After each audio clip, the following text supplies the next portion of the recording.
You learn how to play the guitar by playing other people's songs, not by jamming your own. The same applies to editing, and it's the very reason I started this show. Ryan Reacts is where I break down epic content, ultimately so I can stay inspired and where you can steal what's working in order to make your own content even better. If you're new here, I'm Ryan, agency owner, editor, and content creator, and I want to make a quick deal with you before we start. If you at all catch yourself either having learned something new or just enjoying yourself, do consider smashing the subscribe button, will you? It helps more than you know. And with that being said, let's dive into video 1. Let's go!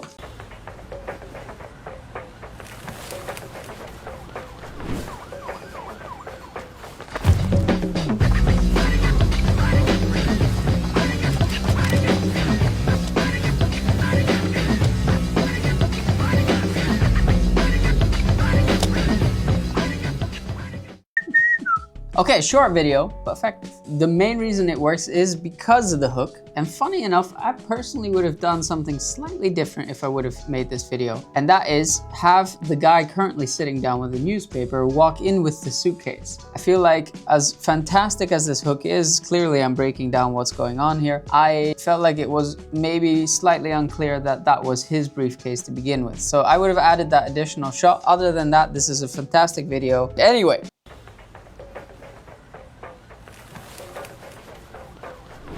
So how do you do this?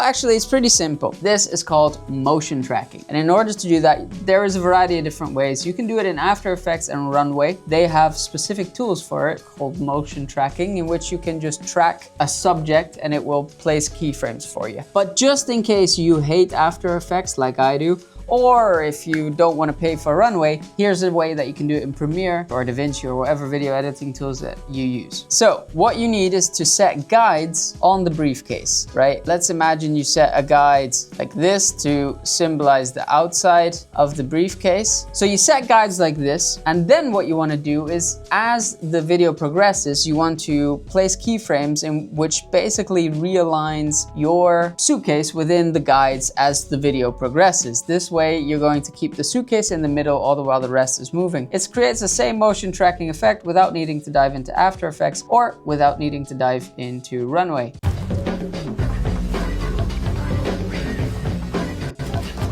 This is a match cut. In order to do this, you're going to need a tripod. It's going to be very hard to do without. That tripod needs to be set up at the same height constantly, right? So ideally film one shot and don't take your camera off and just move around with the tripod. You're going to go, in this case, to I think 4 different locations.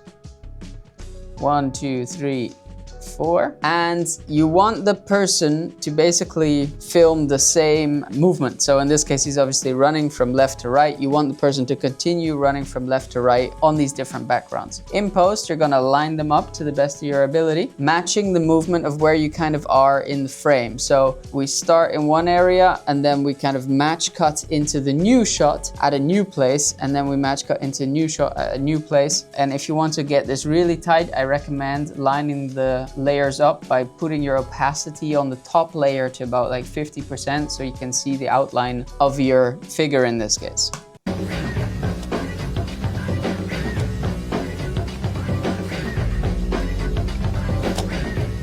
What can be underrated about this is the underlying storytelling hype that goes into it. It's only until we get to the end that we realize these people are selling some sort of product. I still don't actually know what the product is, but a 2-pack of something. What that fundamentally tells us is that this product is so good, it gets stolen all the time. And it automatically creates this narrative in your head that you have to have this product. It's a very clever way. I've seen this done on a different video whereby they made it look as if someone was being robbed over CCTV footage within a restaurant, and then ultimately cut to the owner saying, we now have 20% off because we're getting robbed. These egg rolls are so good. That's a neat hook or neat trick to try and spice up your storytelling. So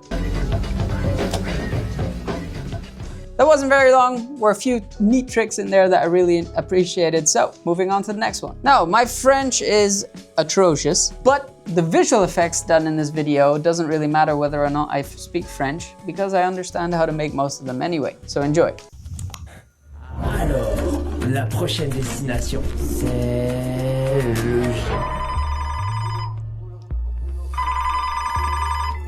Allô?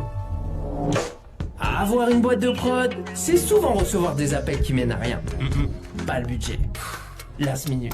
Pas intéressant. Mais quand ce téléphone sonne, c'est qu'il y a quelqu'un qui a trouvé le moyen de le joindre. Ah, Martin.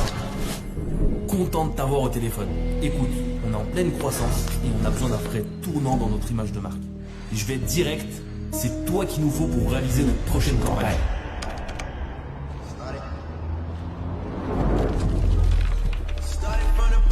Ouais. Alors, exode naturel. Ok. Déodorant efficace grâce à l'huile de Niger. 150 000 testeurs. Le secret de beauté de Cléopâtre. Ok, imagine. Un spot parodique. Exode Mission Cléopâtre. Une scène culte. Les mêmes codes, mais une autre mission. La naissance du déodorant. On est en Égypte, dans un énorme palais. Fraises, colonnes, dorures. Bon, bien sûr, faut imaginer. Cléopâtre, sur son trône, elle lit son papyrus préféré. Et qu'est-ce qui fait chaud? Très chaud. Quand, d'un coup, un intrus enfonce les portes du palais. On le bloque, le jette au pied de Cléopâtre, et là, elle le reconnaît. Théodoris? Ouais, c'est lui. Et il fait une révélation choc. On sent mauvais à cause d'une bactérie. Dingue, tout le monde panique. Mais il a la solution. Le déodorant Exode. Alors, vous en pensez quoi? Fucking sick. That was a really long video. There's a lot of neat tricks in there to break down. This was fucking crazy. Alors, la prochaine destination. Phenomenal hook. Also, color grade on this is insane. I love the blue tint coming off here. Clear blue and teal and orange going on, but this slaps. Alors, la prochaine. How would you shoot something like this? First shot is obviously setting the camera up, ideally on a tripod that you're able to rotate the ball of. In the first one, you can kind of push slightly and it will automatically give the blur. This probably the shot ends here and then you add some directional blur already onto it. And then these are additional shots that you can film yourself with one light source. Let's say you have this light source, for example, everything else is dark and you just go like this at a relatively high frame rate and you'll automatically create this blur around the light and then just use them. Make sure to shoot in the same motion as you have in mind. So if you start with this, you gotta make sure that in the next shot when you film, you also have to make that movement and not this way, because otherwise you will create issues. You would be able to fix it by just rotating the clip, then you'll still be able to get the same effect, but it's something to keep in mind, especially if you're looking for a certain visual look. And what then works really well is that we go into this to then ultimately go from a real close-up back to giving context. Like the storytelling arc that goes on in this video is fantastic. Destination. C'est le G. Allô? Also, I love this detail. I love the adding of the color here and throughout, and then adding the text underneath. I don't know, it's so much sauce, like it's taste. It looks so sick. Avoir une boîte de prod, c'est souvent recevoir des appels qui mènent à rien. Pas le budget. How do you do this? You could probably do it manually and film yourself. There is also these clamps that you attach to a desk, and then the ball on top allows you to rotate while keeping your camera in place. That would be able to make the same movement. Either way, you need to have something which makes this movement, and then ultimately whereby the frame gets fully covered. So if we were shooting like this at my desk, underneath here I'd have to make sure that it's fully black in order to block the lens. That's going to make it easier to make the transition. I'll explain why. This point, once we have blocked the lens, that we switch into the new one. And then either through the motion, you can probably also just keyframe the rotation on this. We have then allowed for a full block transition. Then you add in a bit of blur through means of the shutter angle, just setting that to about 100. That's going to allow the transition to so seamless. So it's your choice. You can either film it this way and try and clamp your camera, or you can do it in post with keyframing, but that will probably look slightly more choppier versus when you film for it and just properly block your camera. In post, you'll still need to add speed ramps. So you'll see that basically as it comes up here, it comes up fast and then it slows down. That's done through means of speed ramping which you can manipulate in Premiere by adapting the keyframes, and that allows you to basically control the rate at which something comes in and goes out again. Bonus tip, if you cut at the top, once the speed is at the highest, if you cut there into the new frame, this often will make it feel seamless. Last minute, pas intéressant. Mais quand ce téléphone sonne, c'est qu'il y a quelqu'un qui a trouvé le moyen de le joindre. Ah, Martin. Content de t'avoir au téléphone. Écoute, on est en pleine croissance et on a besoin d'un frais tournant dans notre image de marque. Pacing in this is also phenomenal. How often we're going from like really fast down to really slow is crazy. Je vais être direct, c'est toi qu'il nous faut pour réaliser notre prochaine campagne. The little episode 1 detail.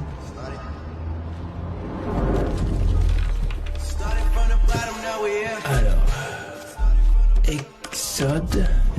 The little blink. You feel as if we're now inside his head, really trying to figure out how he's trying to solve this problem, whatever the hell's going on. I still don't really know. How do you do something like this? Basically, you set opacity mask or a crop mask on your footage, and then you keyframe whatever. It works with both functions, but either way, you make an ellipse, keyframe the mask to close, and you keyframe the mask to open. And then if you do ease out and ease in on the keyframes and you manipulate the speed, you can mimic the blink of an eye.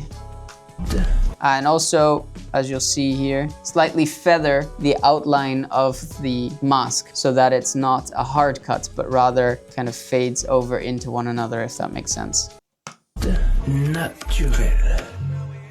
How do you do this? Naturel. Quite simple. What you need is a screen recording of Google. Type in Exode Naturel in this case, and then keyframe the screen recording using basic 3D at the moment that you zoom in to also twist using the swivel function, I think it's called. And then just track using guides and position keyframes, track the typing as it happens. And then he in post has added a slight RGB glow to the text to have this like yellow, blue and red effect. That's a bonus tip. Naturel. Ok. Déodorant efficace grâce à l'huile de Niger. 150 000 testeurs. How do you do this? Pretty simple. You make a new color matte. Make the color matte so high and wide that it fits over the text that you're trying to highlight. You then select the blending mode multiply, and you make a crop keyframe animation from, let's say, fully closed to fully open to mimic the kind of highlighting effect that's going on here. That will highlight your text like this. Testeur. Le secret de beauté de Cléopâtre. Highlighter effects like this you can just download in Canva. I do that all the time, and then you slap this on a green screen or a blue screen, and then you just remove the blue screen in post in order to have it on the layer on top like this. Ok, imagine un spot parodie. Exode Mission Cléopâtre. Une scène culte, les mêmes codes, mais une autre mission. La naissance du déodorant.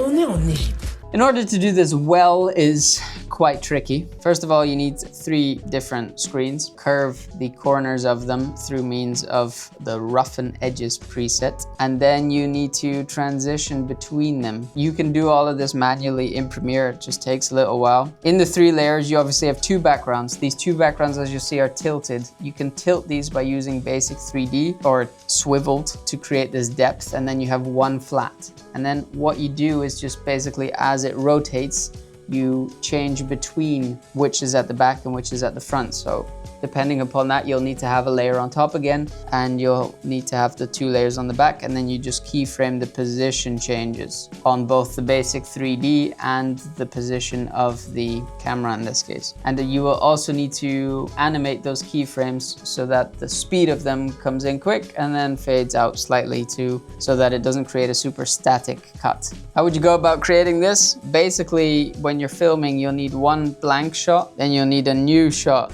in which this comes in, and then you'll need a new shot in which the main character comes in. Il a la solution. Le déodorant Exode. Alors, vous en pensez quoi?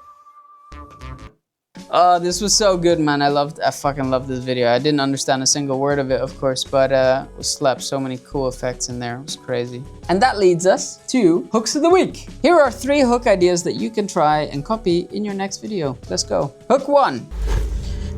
shooting from a bag upwards. The angle in this makes it feel different and unique and not seen as much. Hook 2. Having a message pop in as well as the text that accompanies reading it makes you automatically want to try and comprehend what's going on to see and basically calculate if it's worth your time to watch the entire video. And then finally, hook 3 of this week. A wide shot of you playing darts. The movement of what's about to happen makes you kind of want to anticipate what is going on here. That's a trigger to make you watch longer, which is the purpose of a good hook. That was hooks of the week. Let me know in the comments down below which of those were your favorite. And with that being said, let's finish today's episode on a fucking bang. Video 3. Everyone talks about Mr. Beast, but no one talks about the people behind him. Tyler, James, Tariq, Carl. That team is the reason his content runs on autopilot. Every video, every product, every clip, managed by people who own their role. Tyler runs the operations, James leads production, Tariq oversees creative direction, and Carl, he just keeps the energy flowing on screen. Each of them could have gone solo, but together, they built one personal brand into a media empire. Mr. Beast's job is to show up, and their job is to turn attention into money. That clarity of roles, that's where most brands and creators fail. They try to handle everything alone, then wonder why nothing grows. You're not supposed to do everything. You just need a team that knows their shit. This was another one from Metro Media House, and I covered them, I think, 2 episodes ago. They're making epic shit at the moment, but what I love most about this was, without a doubt, again, the hook. Everyone talks about Mr. Beast. The After Effects fanboys are undoubtedly gonna come after me, but if you watch this show more regularly, you'll know I hate After Effects. And so I'm gonna try break down how I would create something like this in Premiere. And the truth is, I would do it partly in Canva and partly in Premiere. First, you're going to need a background text, as they've done here. I think they've spelled out is the everyone talks about in Mr. Beast's standard blue colors. And then they've repeated the text in black here. And then here they have Mr. Beast and his logo up here. You could design this text in Canva. So have everyone talks about written out in the blue, and then have another one that says about Mr. Beast, I guess. Render it out at a bigger scale than the size of your video. So let's say 4K. You drag it into Premiere, and then you simply use the rotation setting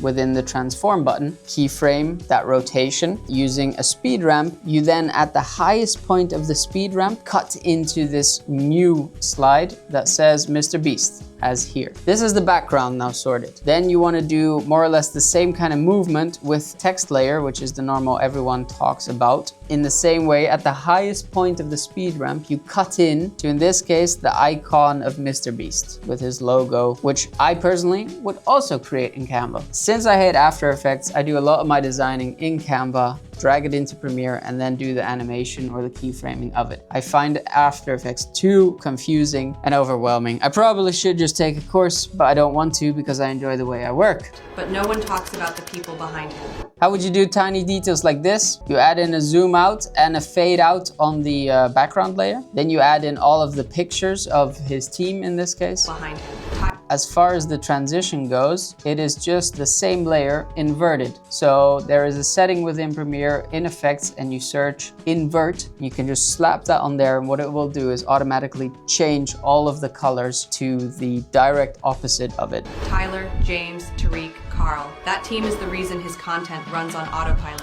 Every video, every product, every clip, managed by people who own their role. Tyler runs the operations, James leads production, Tariq oversees creative direction. So how would I go about creating this segment? Well, if you were to go to Mr. Beast's YouTube page, you go to the video button and see all of his videos. You make a big screen recording of all of his videos and just scroll down for as long as you can so that you have as many on there as possible. And then what you do, once you have that screen recording, is you drag it into post. As you scale it out, what you're gonna end up getting is that it gets a bit pixelated. You can then run the dragged out version through an image upscaler, throw that into the image upscaler Topaz. That will bring back the pixels in order to make sure that it doesn't look too shit. And then you're just gonna create a speed ramp from the top to the bottom that looks exactly like this. Basically starts slow, gets faster, and then slows down slowly again. That's gonna mimic this movement.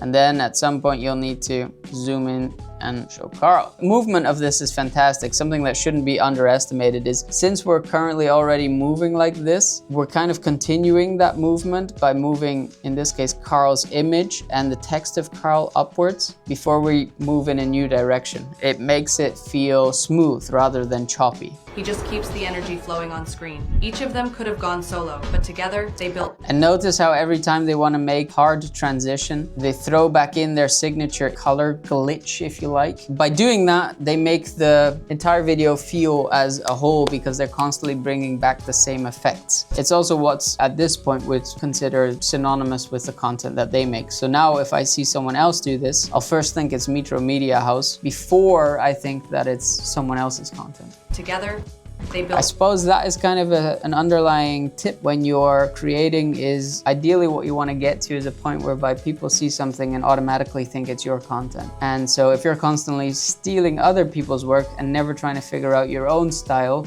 then it's going to be really hard to do that. And I understand the irony of me saying that while I'm building a show that tells you how to steal people's content. But if you're constantly trying to create someone else's and never create your own, it's going to be very hard to try and make it in this industry. One personal brand into a media empire. Mr. Beast's job is to show up, and their job is to turn attention into money. That clarity of roles, that's where most brands and creators fail. They try to handle everything alone. This here is done through means of depth of field camera in After Effects. You can, again, however, create it yourself within Premiere. You just have to be smart about how you layer stuff, and then you have to zoom in to your subject. To do everything, you just need a team that knows their shit. Also the tiny logo at the end coming in like this. Ah, it's so sick. All right, that was another week of Ryan Reacts. If you enjoyed this video, do remember our deal at the beginning and consider smashing the subscribe button. I want to thank you for watching and taking the time of your day. I'll be here next week and the week after that, and I'll see you in the next one. Adios.